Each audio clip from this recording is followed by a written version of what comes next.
Wakati viongozi wa Marekani wakisema kwamba wapo katika mpango wa kupambana na Uchina, huku wakitaja China kama adui wao mkubwa, mamlaka katika jeshi zinadai kwamba hazipo tayari kwa ajili ya mapambano dhidi ya China. Siku ya Jumatano, waziri wa ulinzi wa Marekani Pete Hegseth amesema kwamba kwa sasa adui wao nambari moja ni Uchina na kwamba taifa hilo la Kimarekani lipo tayari kwa ajili ya mapambano ya moja kwa moja dhidi ya Uchina.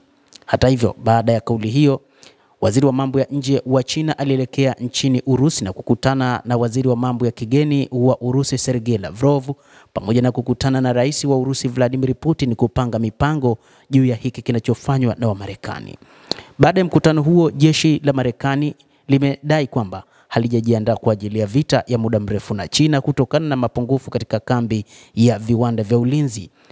Hii ni kwa mujibu wa taarifa iliyotolewa na mteule wa rais wa Marekani Donald Trump, ambaye ndio mkuu wa majeshi ya Marekani.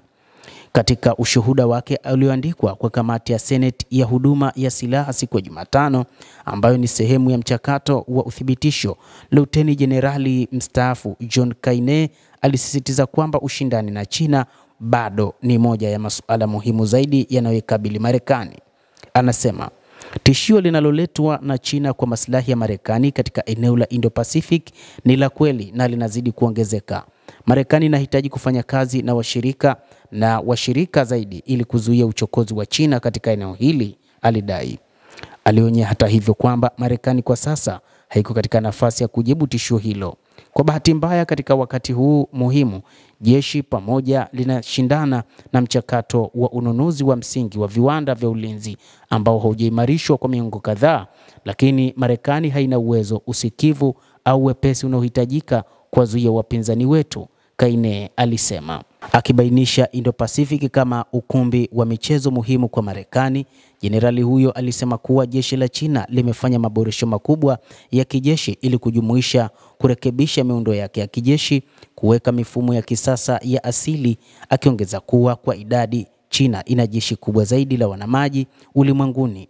Aliongeza hata hivyo kwamba Beijing bado ina mapungufu katika ustadi wa makamanda, vifaa vya masafa marefu, vita vya majini na uzoefu wa vita vya kisasa ni mkubwa.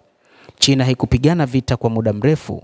Kaine pia alizungumza mazingira mapana ya kisiasa ya kijiografia, akisema kwamba wakati China, Urusi na Korea Kaskazini zinashiriki katika ushirikiano mdogo, nchi hizi hazifanyi kazi kama kambi wala hazielekei muungano kama ule wa NATO. Marekani na China ziko katika mzozo kuhusu masuala kadhaa, huku mvutano ukiwa mkubwa zaidi kuhusu kisiwa kinachojitawala cha Taiwan. Kiongozi wa China Xi Jinping amesema ingawa Beijing inaendelea kuunganishwa tena kwa amani na kile anachokiona kuwa mkoa uliojitenga, haijakataza matumizi ya nguvu kufanikisha hili. Beijing imeshutumu Washington kwa kuhangaika kukandamiza Uchina, ikionya kwamba hii itaumiza tu Marekani. Mtazamaji, endelea kutufuatilia na usisahau kulike, usisahau kucomment, kadhalika na kusubscribe chaneli hii.